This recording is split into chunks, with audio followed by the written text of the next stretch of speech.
Kaisar Pedang yang Mengejutkan. Bab 3391. Apakah ini kemenangan? Alam Yang Sen pertama kali memasuki pertempuran yang menentukan di arena, yang menarik perhatian semua seni bela diri, termasuk Marquis of Iron Sword, Marquis of Wude, dan Presiden Chen Yuan. Seluruh penonton menyaksikan.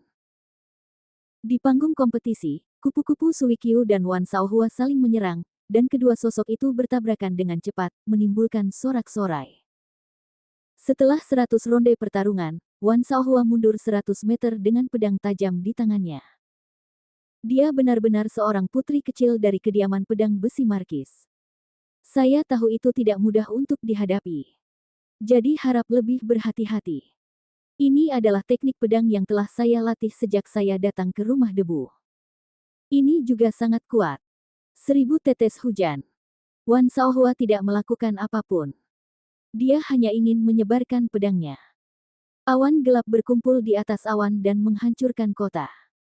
Setelah kilatan petir dan guntur, hujan turun dari langit, menutupi arena tantangan. Teknik pedang yang luar biasa.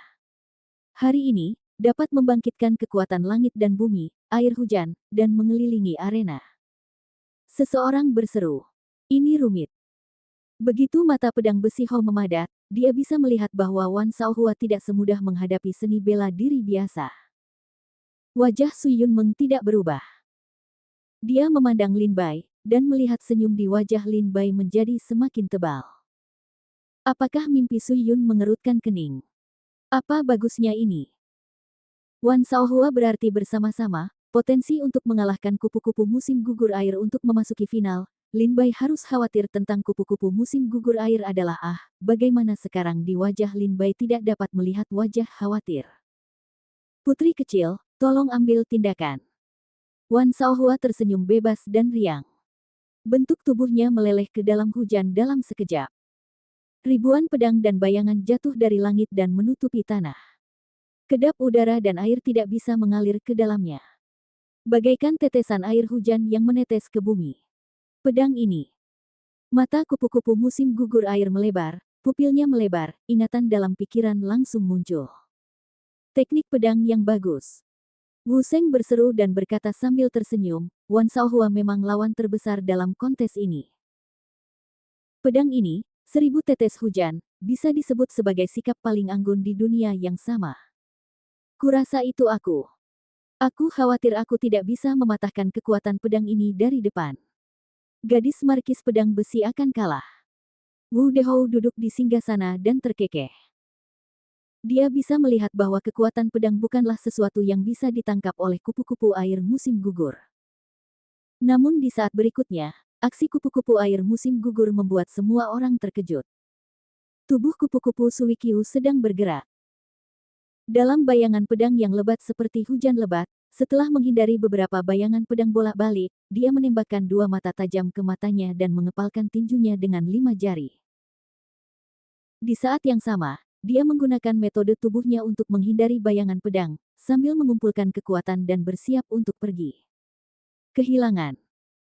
Pada saat ini, terdengar suara gemuruh dari langit, dan Wan Shaohua, dengan niat pedang langit, menukik ke bawah dengan puluhan ribu pedang. Pedang tajam itu seperti pedang yang membelah bumi, dan langit berubah warna karena kekuatannya. Sekarang, di mata kupu-kupu Suikyu mengambil sudut yang aneh untuk menghindari ujung pedang depan Wan Shaohua, namun kekuatan tangannya meledak dengan satu kepalan dan mengenai bagian bawah ketiaknya. Wan Shaohua berteriak dengan getir, dan tubuhnya langsung terbang keluar dari udara, meludahkan darah dan jatuh di tepi biwutai. Meskipun dia tidak terjatuh dari platform kompetisi, Wan Shaohua berada dalam kebingungan besar dan memuntahkan darah. Ini seni bela diri. Seluruh penonton ternganga melihat Suikyu dan Wan Shaohua. Apakah kamu menemukan kekurangannya? Putri kecil Tiejian Houfu benar-benar baik. Senang sekali menemukan kekurangan ribuan tetes hujan dari bayangan pedang yang lebat dan cepat. Presiden Chen Yuan mengangguk sambil mengapresiasi. Jelas, dia juga mengapresiasi pukulan Suikyu. Wan Shaohua tersesat. Wu Sheng melompat dari bangku dan melihat ke panggung dengan mata terbelalak. Wan Shaohua terbaring di tepi platform kompetisi. Setelah setengah suara, dia masih tidak bisa berdiri dan menghela nafas. Tuan Putri, kamu menang. Menghasilkan. Suikyudi sepertinya tidak terlalu senang. Setelah bertinju, dia berbalik dan berjalan ke platform kompetisi. Bagaimana perasaanku saat kupu-kupu menghadapi Wan Shaohua? Dia tidak sekeras saat menghadapi prajurit lain sebelumnya. Tie Jianhou mengerutkan kening dan berkata sambil tersenyum pahit. Dia bisa melihat bahwa Suikyudi dan Wan Shaohua benar-benar saling menghancurkan. Ini sangat berbeda dengan kontes kupu-kupu Suikyu sebelumnya. Itu benar-benar dua orang. Seolah-olah di hadapan Wan Shaohua, kupu-kupu Suikyu tiba-tiba terbangun, dan kekuatan tempurnya melonjak 100 kali lipat. Su Yunmeng juga bijaksana, dan tidak bisa menahan diri untuk tidak melihat ke arah Lin Bai. Lin Bai masih tersenyum. Berikutnya adalah pertarungan antara Wu Sheng dan Dai Ming. Tidak diragukan lagi, Dai Bai dikalahkan dan Wu Sheng memasuki pertempuran yang menentukan. Pertempuran yang menentukan, kupu-kupu musim gugur air, Wu Sheng. Kata orang yang lebih tua di atas panggung. Segera, mereka naik ke atas panggung lagi dan berdiri di sudut platform kompetisi sambil saling memandang. Putri. Tuan Wu Sheng. Putri kecil Suikyudi juga menangis sambil tersenyum. Anda dan saya berada di sini untuk pertama kalinya, dan para tetua kita sedang menonton di platform kompetisi. Agar mereka tidak menunggu lebih lama, kami tidak akan mengobrol. Wu Sheng dan Suikyudi tidak terlalu akrab satu sama lain.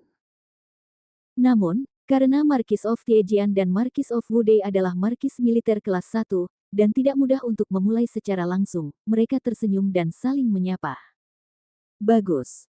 Kupu-kupu musim gugur air bebas dan mudah untuk menjawab caranya. Silakan. Wu Sheng mengepalkan tinjunya dengan 5 jari dan siap berangkat. Suikyudi juga membangkitkan semangatnya. Dia tahu bahwa kekuatan Wu Sheng tidaklah vulgar. Dia adalah orang pertama di alam Yangshen di Qinyuan. Dia tidak berani menganggap entengnya.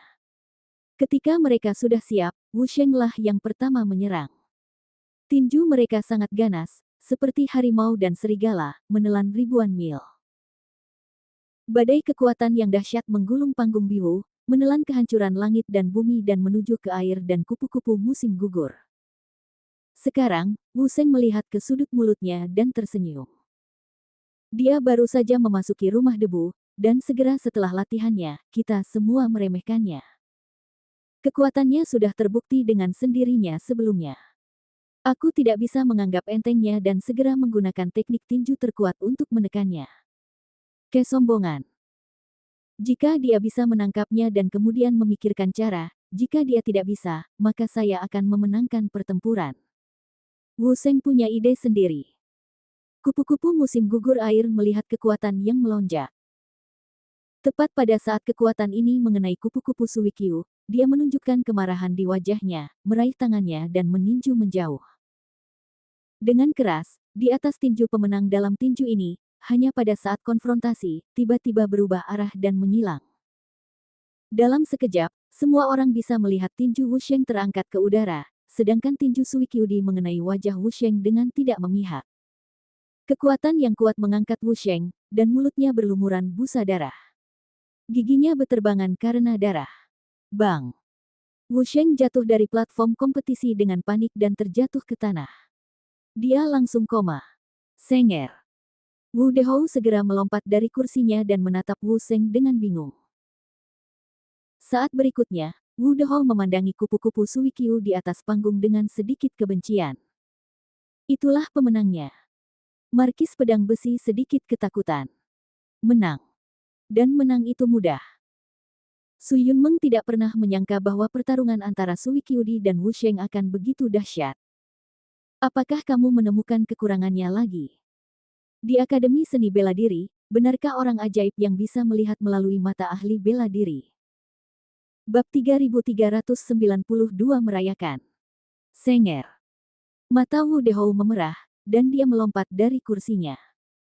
Tubuhnya bergoyang dan muncul di samping Wu Sheng yang sedang koma. Setelah memastikan bahwa Wu Sheng hanya terluka parah dan tidak dalam bahaya nyawa, dia merasa lega. Lalu dia melihat ke arah kupu-kupu Suikyu di atas panggung, dan matanya menjadi tajam. Tuan Wu, apakah putramu baik-baik saja? Melihat tatapan tajam Wu Dehou, Tie Jianhou mengerutkan kening, lalu berdiri dan berkata, artinya sangat jelas, yaitu memberitahu Wu Dehou, aku di sini, jangan lihat putriku dengan mata seperti ini. Markis Tiejian dan Markis Wude sudah saling kenal selama bertahun-tahun. Markis Tiejian mengetahui bahwa Wu Dehou adalah orang yang berpikiran sempit dan kejam. Sekarang Wu Seng dikalahkan oleh Sui Qiudi, yang bahkan lebih buruk lagi. Wu Dehou pasti memiliki amarah di dalam hatinya. Tidak masalah, tidak ada kematian. Setelah Wu Dehou mengucapkan sepatah kata dengan dingin, dia mengambil Wu Sheng dan berbalik untuk meninggalkan lapangan kompetisi. Setelah itu, dia tidak mengucapkan sepatah kata pun kepada Tie Jianhou. Pedang besi Hou lalu duduk di kursi, diam. Markis Wude telah menjadi markis tentara selama bertahun-tahun, dan sifat kikirnya masih ada. Saya benar-benar tidak tahu bagaimana bawahannya bisa tahan terhadapnya. Mimpi awan air terkekeh. Wu Dehou secara alami memiliki keahliannya sendiri, jika tidak, dia tidak akan menjadi markis militer yang bertanggung jawab atas ibu kota dewa saat ini. Pedang besi Hou berkata dengan ringan, sekarang kupu-kupu musim gugur mengalahkan Wu Seng dengan satu pukulan, biarkan Wu Dehou Fu malu, aku khawatir markis ini sudah mengingat kebencian pada Hou Fu kita. Apakah masih sedikit orang yang membenci Wu Dehou? Mimpi awan air terkekeh. Begitulah. Markis Tiejian berpikir dengan hati-hati dan berkata sambil tersenyum bahwa markis dari Wude berpikiran sempit, yang terkenal di ibu kota para dewa dan diblokir di istana kekaisaran. Banyak pejabat di istana kekaisaran yang tidak puas dengan Markis Wude, tetapi mereka takut dengan keagungan Markis Wude. Dekan Pengadilan Debu berdiri dan mengumumkan, alam dewa yang adalah arena tantangan. Pemenangnya adalah kupu-kupu Sui Qiu. Aku tidak menyangka Sui Qiu lah yang akhirnya tertawa. Wu Seng dan Wan Shaohua, yang sangat kita harapkan, sama-sama dikalahkan olehnya. Sungguh tidak mudah bagi orang-orang dari Markis Pedang Besi. Seseorang memukul lidahnya. Berdiri di platform kompetisi, meskipun Sui Qiu mendengar bahwa dia adalah pemenang akhir, dia tampaknya tidak terlalu senang. Dia mengucapkan terima kasih dan kemudian mematikan platform kompetisi. Setengah hari berikutnya, beberapa arena lain juga menentukan menang atau kalah. Menger, kamu dapat mengatur untuk mengundang seniman bela diri yang telah berurusan dengan Deir hari ini dan murid-murid terkemuka di Chenyuan untuk makan bersama. Ini adalah permintaan maaf atas kekasaran kupu-kupu hari ini. Pedang besi Hou berkata dengan ringan, aku berterima kasih pada Yi Sun. Lagi pula, putra kupu-kupu bisa menang hari ini, dia harus menjadi yang pertama mendapat prestasi sebagai tutor. Su Yunmeng dan Tie Jianhou menjadi pusat perhatian. Su Yunmeng mengatur seniman bela diri untuk mengundang mereka yang bertarung dengan Sui Qiu di hari ini dan mereka yang telah memenangkan 10 besar di arena. Markis of Pedang Besi menghampiri Yi Sun dan berkata sambil tersenyum, Saudara Yi Sun, kamu baik-baik saja. Tuhan malu padaku. Dia adalah pria yang mulia. Beraninya aku menjadi saudara Tuhan padahal aku adalah orang akar rumput. Yi Sun berulang kali melambaikan tangannya, agar pedang besi Hou tidak bisa dipanggil seperti ini. Aku datang ke sini untuk berterima kasih pada kakak Yi Sun atas pengajarannya kepada Deir sebulan terakhir. Jika bukan karena ini, saya khawatir Deir tidak akan mencapai hasil luar biasa seperti itu hari ini. Pedang besi Hou menerima hadiah dengan kepalan tangan, sebagai rasa terima kasih. Ternyata Markis datang untuk masalah ini. Jika kamu berkata begitu, Markis seharusnya tidak datang untuk berterima kasih padaku, tapi kepada mereka yang mengajari Su Yunmeng keterampilan ini. Yi Sun berkata sambil tersenyum. Apa maksudmu? Bukankah kamu mengajari budidaya kupu-kupu bulan ini? Pedang besi Hou agak tidak mengerti kata-kata Yi Sun, jadi dia mengerutkan kening dan bertanya. Kupu-kupu Sui Qiu benar-benar diajarkan oleh saya, tetapi apa yang saya ajarkan pada kupu-kupu Sui Qiu tidak begitu halus dan kejam, juga tidak begitu sombong dan tidak berperasaan. Tangannya sangat kejam. Jadi seharusnya ada orang di belakang kupu-kupu Sui Qiu yang mengajarinya. Terlebih lagi, dia memiliki hati yang sangat kuat dan tangan yang sangat kejam. Yisun berkata dengan lemah, saya pikir Markis lah yang diam-diam mengirim tentara dari pasukan pedang besi untuk mengajar. Sekarang Markis datang untuk bertanya, bukankah orang ini tidak diatur oleh Tuhan? Setelah melihat metode kupu-kupu Suikyu, Yisun diam-diam berspekulasi bahwa mungkin pedang besi Markis diam-diam mengirim orang-orang kuat dalam pasukan pedang besi untuk mengajari kupu-kupu Suikyu secara diam-diam. Kalau tidak, bagaimana mungkin orang biasa memiliki keterampilan yang begitu kejam? Tapi Tie Jianhou berterima kasih sekarang, tapi Yisun merasa bahwa bukan orang yang diatur oleh Tie Jianhou untuk mengajari kupu-kupu Suikyu. Jadi siapa orang ini? Benarkah? Pedang besi Hou Mou menyala dengan kilatan cahaya, sudut bibirnya tersenyum lebar dan berkata, bagaimanapun, bulan ini sulit, setelah itu, tolong beri lebih banyak nasihat kepada kupu-kupu. Kamu tidak perlu mengucapkan terima kasih atas bantuanmu. Tugas. Cara Yisun yang rendah hati. Setelah mengobrol, Tie Jianhou berbalik untuk pergi. Di sisi lain, Su Yunmeng diatur dengan baik, dan hampir semua murid berprestasi di Chenyuan diundang untuk berpartisipasi dalam perayaan tersebut. Setelah Xiaobi dari Chenyuan juga mengizinkan murid-murid halaman Suchen untuk beristirahat, begitu banyak seniman bela diri yang sudah bangun untuk pulang. Mimpi awan air mengatur perjamuan di luar rumah naga dan Phoenix. Saat bayangan matahari condong ke barat, banyak murid Chenyuan yang luar biasa datang ke gedung Qingyun. Tie Jianhou semakin dekat untuk memberi selamat kepada master seni bela diri yang telah mencapai hasil luar biasa hari ini. Namun, setelah 3 atau 2 minuman, Tie Jianhou pergi dengan membawa sesuatu di ketentaraan. Tidak ada pedang besi Hou yang hadir, orang-orang kecil ini juga bersenang-senang. Khususnya, Su Yunmeng masih duduk di satu sisi. Murid yang dian ini tidak mudah dilihat pada saat-saat biasa. Murid Paviliun Naga dan Paviliun Phoenix dengan bangga memasuki aula yang dian, karena aula yang dian mewakili kekuatan, kekokohan, dan status. Tidaklah berlebihan untuk mengatakan bahwa murid manapun di aula yang dapat menyapu dunia. Penjaga kupu-kupu Suikyu, termasuk Lin Bai, juga datang ke jalan Qingyun dan berjaga di luar pintu. Setelah 3 putaran anggur di dalam ruangan, Su Yunmeng mengambil 2 cangkir anggur dan sebotol anggur, keluar dari pintu, berdiri di lantai 9 gedung Qingyun, melihat ke kejauhan, dan mengumpulkan pemandangan rumah Xuanji. Sekarang, di malam hari, lampu semua keluarga di rumah Xuanji menyala, yang sangat luar biasa. Bagaimana kamu melakukannya? Mimpi awan air berjalan ke sisi Lin Bai, menyerahkan cangkir anggur, dan bertanya sambil tersenyum. Apa yang kamu janjikan padaku? Lin Bai mengambil gelas itu dan bertanya dengan dingin.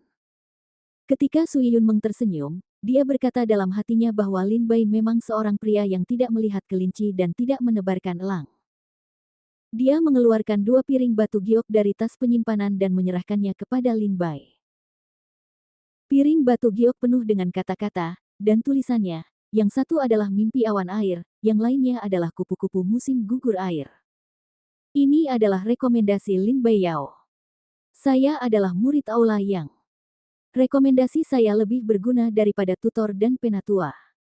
Anda dapat membawa 2 surat ini ke aula diakon kerinduan besok, dan mereka akan mengatur agar Anda memasuki pengadilan naga. Su Yun Dream berkata sambil tersenyum, sekarang, kamu sudah puas, bisakah kamu memberitahuku bagaimana kamu melakukannya? Bab 3393 Musisi. Hongji. Wajah Lin Bai sedikit berombak, dengan senyum bahagia di wajahnya, tapi senyum itu menghilang.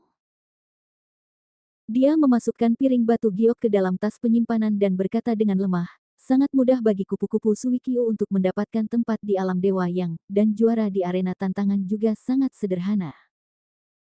Mimpi awan air, mata indah bintang bersinar, menatap Lin Bai, wajah cantik mutlak itu memabukkan.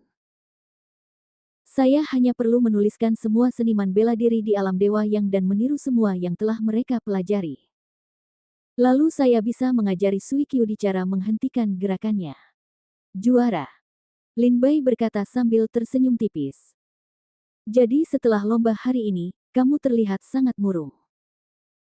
Itu karena kamu takut akan ada beberapa variabel dalam kompetisi, seperti beberapa kuda hitam yang tidak kamu perhatikan, dan mengalahkan adikku terlebih dahulu. Mimpi awan air saat ini baru saja bereaksi. Metode asli Lin Bai ternyata sangat sederhana. Untungnya di paruh pertama kontes, tidak ada kuda hitam yang kuat. Meski ada beberapa, mereka semua dikalahkan oleh Wan Shaohua dan Wu Sheng. Cara ringan Lin Bai. Jadi setelah kompetisi memasuki final, kamu akhirnya memiliki senyuman di wajahmu. Entah itu Wu Sheng, Wan Shaohua atau Dai Ming, keterampilan bela diri yang mereka latih ditiru olehmu. Mereka berlatih dengan adikku dan mengajarinya cara mematahkannya. Gerakannya. Jadi hari ini, Wu Sheng dan Wan Shaohua tidak mampu melawan di depan adikku. Kata mimpi awan air. Kalau tidak, menurutmu mengapa Sui Qiudi bisa mengalahkan Wu Sheng dan Wan Shaohua, dan dia hanya pergi ke rumah debu untuk berlatih kurang dari 2 bulan, dan dia akan membiarkan dia mengalahkan Wu Sheng dan Wan Shaohua, yang begitu sombong. Jelas sekali, dia sedang berbicara tentang mimpi.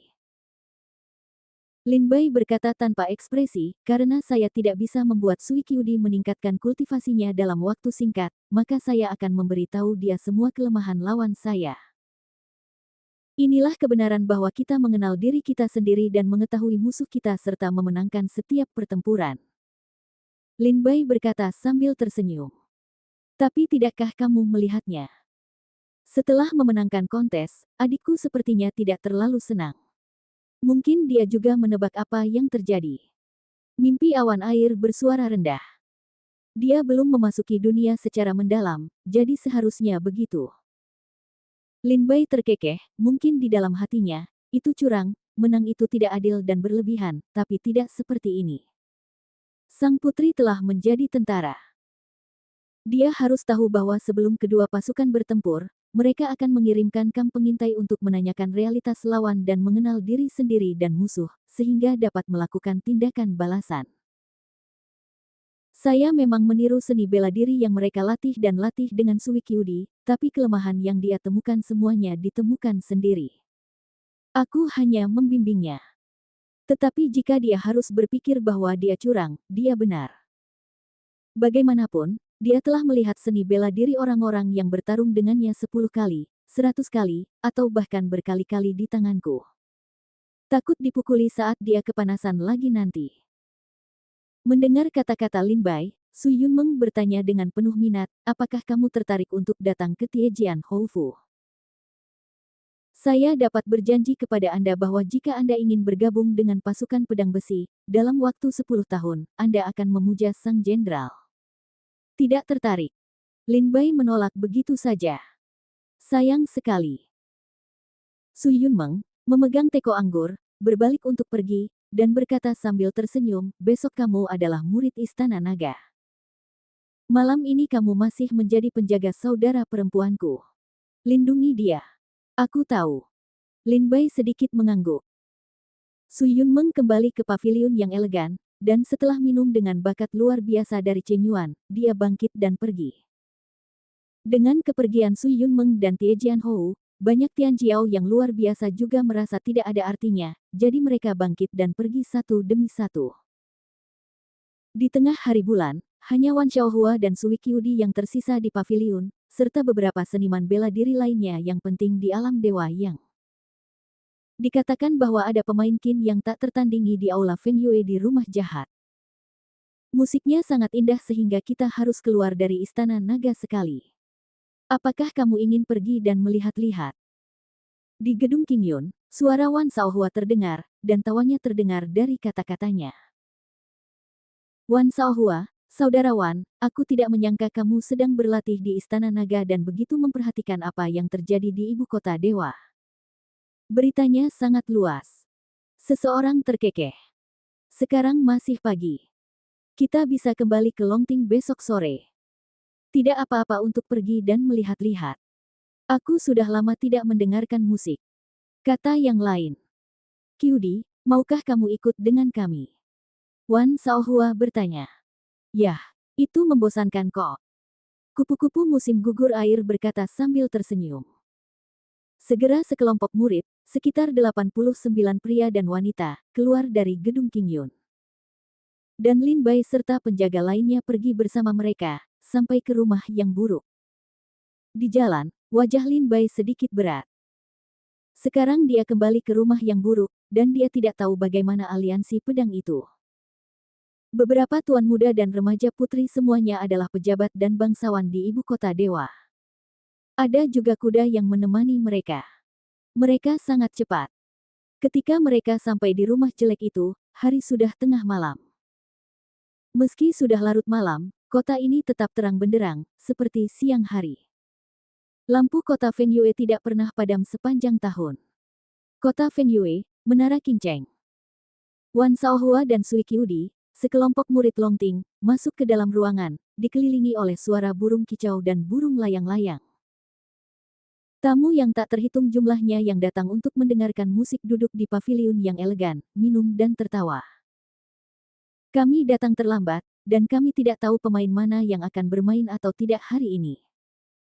Ketika mereka sampai di paviliun, mereka melihat bahwa pemainnya adalah pemain sitar laki-laki. Meskipun dia tampan dan memiliki rasa transendensi, dia tetap kurang menawan. Setelah sampai di paviliun, beberapa orang meminta minuman. Ketika anak laki-laki itu membawanya, Wan Shaohua menanyakannya dan bertanya, apakah ada pemain sitar baru di sini? Konon begitu kamu pergi bermalam di sungai mata air, kamu bisa bermain dengan luar biasa. Oh, tamuku, sepertinya kamu datang ke sini dengan penuh kekaguman, bukan? Itu waktu yang tepat untukmu hari ini. Setengah jam lagi, Nona Hongji akan datang dan bermain. Musik hari ini adalah malam sungai musim semi. Kata anak laki-laki itu sambil tersenyum. Itu bagus sekali. Wan Shaohua berkata dengan penuh semangat. Di Longting, Wan Shaohua telah mendengar banyak orang membicarakan pemain Qin bernama Hongji ini. Musiknya unik di dunia, apalagi lagu Malam Sungai Musim Semi bisa menyembuhkan kemakmuran dunia. Beberapa murid istana naga mengobrol di paviliun. Lin Bai dan para penjaga berdiri di luar pintu. Lu Yin berdiri di samping Lin Bai dan berbisik, "Saudara Lin Bai, tahukah kamu? Dalam 2 bulan terakhir, rumah jahat mengalami perubahan besar. Liga Merah dan Liga Hitam, yang mendominasi rumah jahat, telah dihancurkan. Kekuatan yang mengendalikan rumah jahat adalah aliansi pedang. Dan pemimpin aliansi pedang tampaknya adalah Kaisar Malam oleh para prajurit di aliansi pedang." Sedikit. Lin Bai berkata dengan santai. Penguasa Kaisar Malam memiliki keterampilan dan kemampuan. Dia telah mengembangkan kekuatannya sendiri begitu cepat setelah menghancurkan Liga Merah dan Liga Hitam di rumah besar yang jahat dan tanah campuran orang baik dan jahat.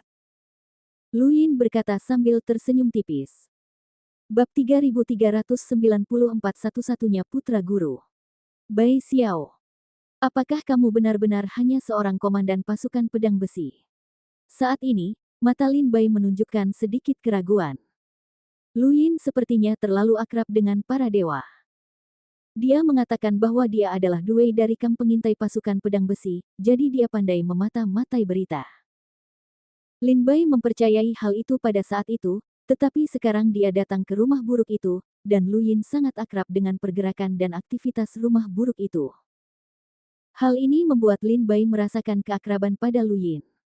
Itulah perasaan jaring.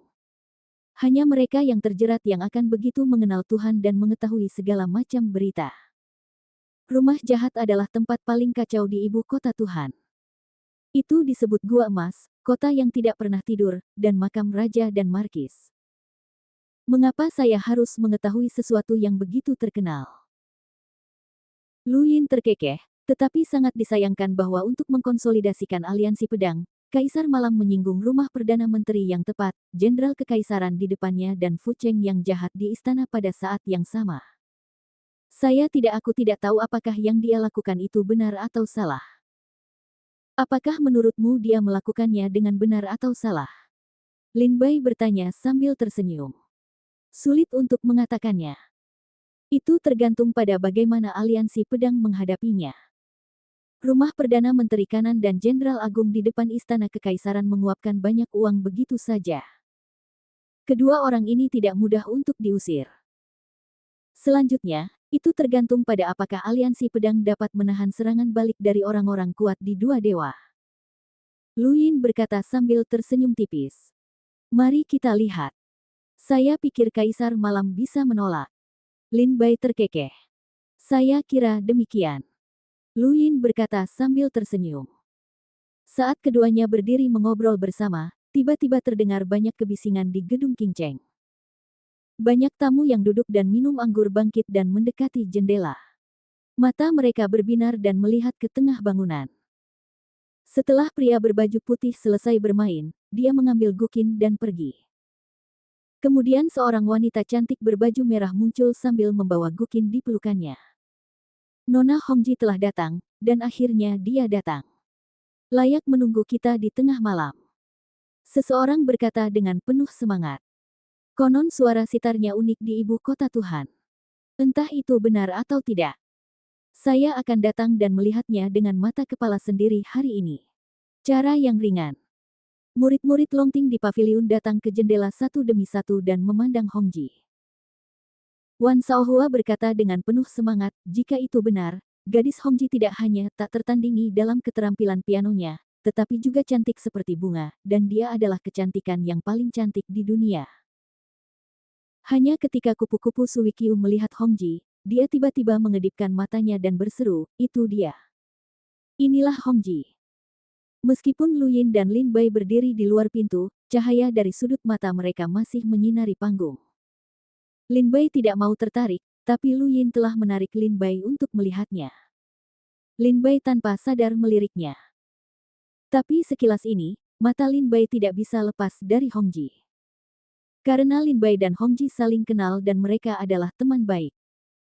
Gadis Hongji ini, yang mengucapkan selamat tinggal pada Lin Bai dan meninggalkan sendu sebelum elemen merah. Lin Bai tampak kedinginan dan menatap Hongsu. Sebelumnya, Hongsu menyebutkan bahwa dia ingin kembali ke ladang Feng Yue untuk memata-matai berita untuk Lin Bai. Tapi Lin Bai tidak menganggap itu perlu dan tidak ingin melihat teman-temannya menipuku. Lin Bai berselisih dengan Hongsu mengenai masalah ini, namun kemudian Hongsu tidak punya pilihan selain berkompromi, lalu dia bangkit dan pergi keesokan harinya. Awalnya mengira Hongsu telah meninggalkan sendu, tetapi tidak menyangka dia akan kembali. Dia mengubah namanya menjadi Hongji dan menjadi terkenal di gedung Qingcheng ini dengan musik pianonya yang unik. Kupu-kupu Suikyu juga mengenali Hongsu, segera berlari keluar paviliun, mendatangi Lin Bai, dan bertanya sambil tersenyum, apakah kamu melihatnya? Lin Bai memandangi kupu-kupu air musim gugur tanpa ekspresi apapun dan mengabaikannya. Apakah kekasihmu seorang wanita berdebu? Kupu-kupu musim gugur air berkata dengan nada meremehkan. Dia hanya gadis pertunjukan, bukan perempuan. Cara ringan Lin Bai. Siapa yang tahu? Di bawah kepentingan mutlak dan kristal roh, berapa banyak orang King yang tidak menjual diri mereka sendiri. Kupu-kupu musim gugur air meremehkan cara tersenyum. Lin Bai tetap diam dan tidak berbicara. Pada saat ini, ketika Hongsu naik ke panggung bersama Gukin di pelukannya, dia tiba-tiba mendengar suara gemuruh di paviliun yang anggun, itu hanya wanita dari debu. Apa masalahnya? Biarkan aku menunggu lama sekali. Percaya atau tidak, aku langsung menabrak menara Qingcheng. Seseorang, biarkan Hongji datang ke kamarku dan bermain untukku sendiri. Pria yang berbicara itu sombong dan tidak bisa terprovokasi. Sebelum Hongsu duduk dan mulai bermain piano, dia mendengar keributan. Sebaliknya, dia mendongak dan melihat seorang pria bangsawan muda berjubah kerajaan dan wajah bangga menatapnya sambil tersenyum. Mendengar kata-kata pemuda ini, banyak orang di gedung Qingcheng sangat tidak puas. Mereka juga lama menunggu Hongsu. Namun, mereka tidak menyangka kalau tuan muda akan membiarkan Hongsu bermain sendirian di kamarnya. Bukankah itu membuang-buang waktu bagi orang-orang ini? Nah, ketika gadis Hongji selesai memainkan karya ini, dia akan mengadakan pelelangan. Lelang ini adalah penampilan solo gadis Hongji. Jika kamu ingin Hongji bermain untukmu sendiri, kamu sebaiknya mendengarkan musik ini dan datang untuk dilelang. Pada saat ini, seorang pelayan di gedung Qingcheng berkata sambil tersenyum. Jadi kamu akan membuatku menunggu. Tahukah kamu siapa aku? Beranikah kamu membuatku menunggu? Kaisar tidak berani membiarkanku menunggu. Biarkan Hongji datang bangun sekarang. Dia meraung. Siapa ini? Berbicara begitu marah. Banyak orang melihat ke samping. Itu dia. Ketika pemuda itu menyadari identitasnya, dia tidak bisa menahannya. Taifu mengacu pada guru pangeran masa kini. Yang mulia. Dikatakan bahwa dia adalah orang kuat di tingkat kuasi Taoisme. Dia menginstruksikan pangeran untuk berlatih sejak dia masih muda. Namun, ketika dia berada di usia senja, dia hanya bisa mendapatkan seorang putra, yaitu Bai Xiao. Dia sangat manja sejak kecil. Bai Xiao tumbuh bersama Yang Mulia. Seperti yang dia katakan, bahkan jika dia pergi menemui kaisar, dia tidak perlu menunggu. Ayahku adalah puncak alam kuasi Tao, dan sahabatku adalah sang pangeran. Aku tidak perlu menunggu lama untuk bertemu dengan kaisar. Hanya ada sedikit orang di ibu kota Tuhan. Bai Xiao bisa dikatakan kumpulan favorit dunia. Aku tidak menyangka putra satu-satunya Taifu datang ke Menara Qingcheng. Sepertinya musik gadis Hongji hari ini tidak bisa didengarkan. Lu Yin berdiri di samping Lin Bai dan berkata dengan suara rendah. Taifu. Lin Bai tercengang. Guru dari Yang Mulia Pangeran hari ini adalah yang terkuat di tingkat kuasi Daojing. Lu Yin menjelaskan sambil tersenyum tipis. Itu Bai Xiao. Di paviliun, Wan Shaohua dan sekelompok murid Istana Naga juga datang untuk berseru. Dari segi status, meskipun Bai Xiao tidak bisa dibandingkan dengan Sui Qiudi, sebagai seorang markis dan bangsawan seperti Sui Qiudi, dalam hal latar belakang dan pengaruhnya, Bai Xiao Bei adalah ayah yang kuat dan dekat dengan alam Tao, dan dia adalah seorang ayah yang kuat. Sekarang Yang Mulia Pangeran yang seksi. Tentu saja, dia adalah salah satu dari sedikit bangsawan di ibu kota Dewa. Bab 3395 Arung Jeram di Sungai Bunga. Melihat sosok Bai Xiao yang sembrono, Lu Yin dengan tulus iri padanya dan berkata, sungguh membuat iri. Saya telah berdiri di puncak dunia sejak saya masih muda.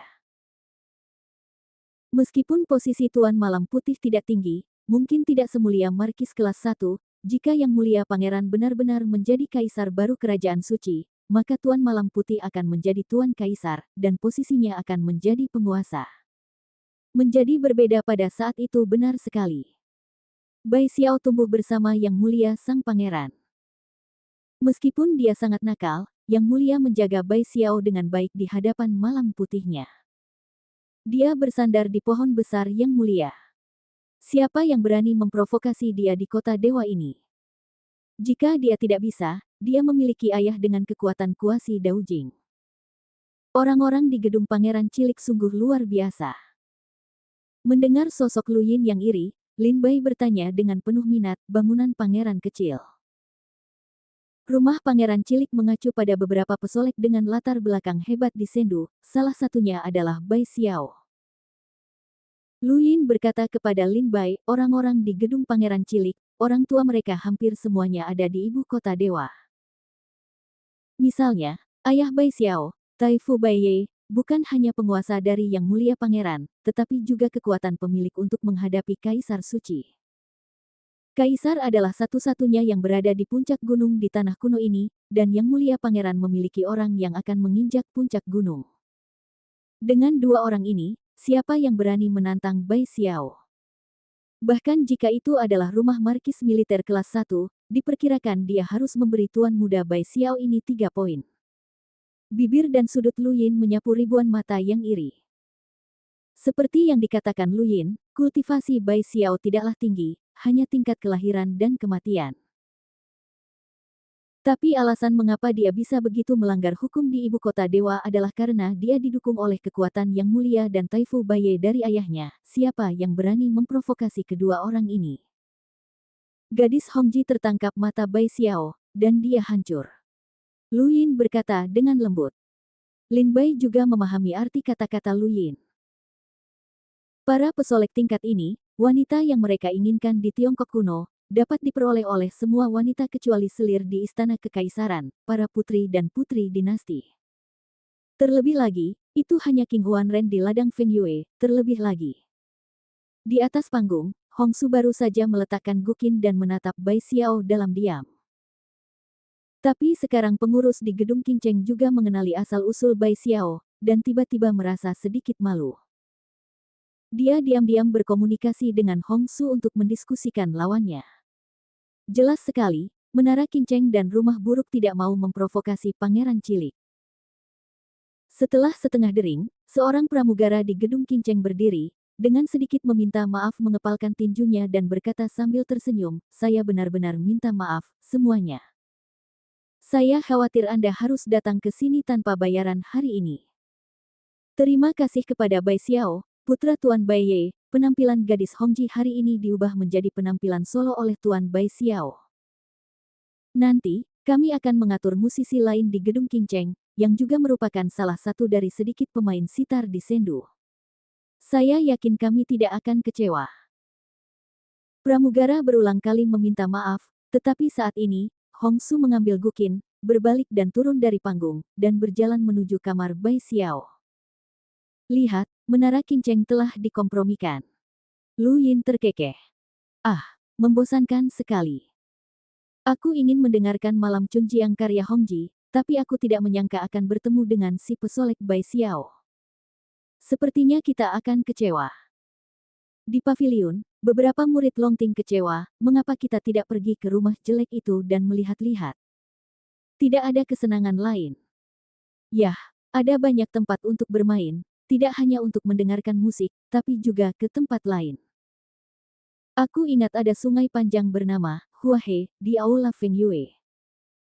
Konon gadis-gadis di kota Feng Yue memakai terlalu banyak pemerah pipi, yang membuat sungai penuh wangi.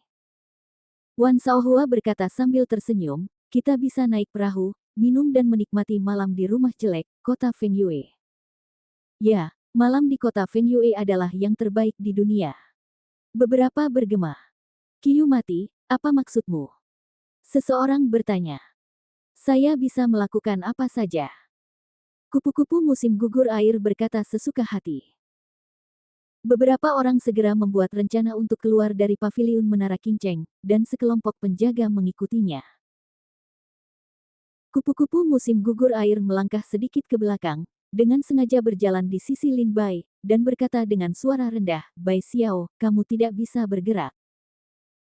Lin Bai masih tidak menjawab. Wan Shaohua berbalik dan berkata sambil tersenyum, "Qiu Di, apa yang kamu bicarakan?"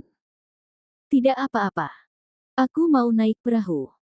Aku akan meminta penjagaku untuk menjual lebih banyak anggur yang baik kepada kita. Aku akan bersenang-senang malam ini." Kupu-kupu Suiqiu berkata sambil tersenyum, "Lin Bai, apakah kamu mendengarku? Pergi dan beli anggur." "Ya." Lin Bai menjawab dan pergi ke lemari anggur Menara Qingcheng. Ketika dia meninggalkan sisi Suiqiu, Lin Bai berjalan melewati lorong yang gelap. Tiba-tiba bajunya berganti menjadi jubah hitam, namun topeng mawar muncul di wajahnya. Sepasang mata di balik topeng sedingin 10.000 tahun. Tepat setelah berjalan beberapa langkah di gedung Qingcheng, seorang utusan melihat topeng mawar yang mempesona dan segera berseru, "Lihat, itu, topeng mawar. Itu adalah Kaisar Malam." Penjaga Menara Qingcheng mengambil tindakan tergesa-gesa. Dua orang datang ke sisi Lin Bai satu demi satu, berteriak dengan suara rendah, "Tuan Kaisar Malam. Katakan pada pramugaramu untuk datang dan menemuiku." Lin Bai terus berjalan ke depan tanpa henti. Nada dingin di mulutnya membuat kedua orang itu gemetar.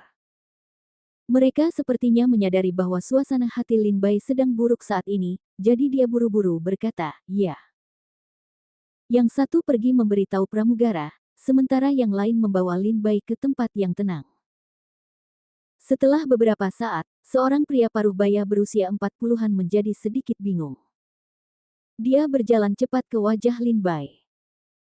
Matanya menyapu topeng mawar yang halus, dan wajahnya menjadi lebih rendah hati. "Pengurus Menara Qingcheng, He Zimo, telah bertemu dengan penguasa Kaisar Malam. Hongji, bagaimana dia bisa berada di Menara Qingcheng?" Di bawah topeng mawar ungu dan emas, Lin Bai memiliki sepasang mata dingin seperti pedang yang menatap He Zimo. Dia bertanya dengan suara dingin. Ketika nada dan matanya tertuju padanya, dia hampir kehabisan akal. Tuan Yedi, dia datang sendiri. Belum lama ini, dia datang ke Menara Kinceng dan berkata bahwa dia bisa bermain piano. Saya memintanya untuk mencobanya. Hasilnya menunjukkan bahwa keterampilan pianonya lebih baik daripada musisi lain di kami. Gedung Kinceng. Selain itu, dia sangat cantik dan cantik. Jika dia bekerja sama dengannya, dia akan membawa banyak manfaat bagi Menara Kinceng. Oleh karena itu, bawahannya membiarkan dia tinggal untuk sementara waktu. He Zimo dengan cepat menjelaskan. Apa yang mereka bicarakan di ruangan itu? Lin Bai bertanya. Setiap paviliun elegan di Gedung Kinceng dilarang oleh susunannya. Tujuannya adalah untuk membuat orang lain tidak mungkin menyelidiki apa yang dikatakan atau dilakukan di dalam. Kata He Zimo buru-buru. Saya tidak punya waktu untuk mendengarkan omong kosong Anda. Sebelum He Zimo selesai, Lin Bai menyela dengan suara dingin, katakan padaku, bisakah? Ya, He Zimo merenung berulang kali, dan menjawab dengan kertakan gigi.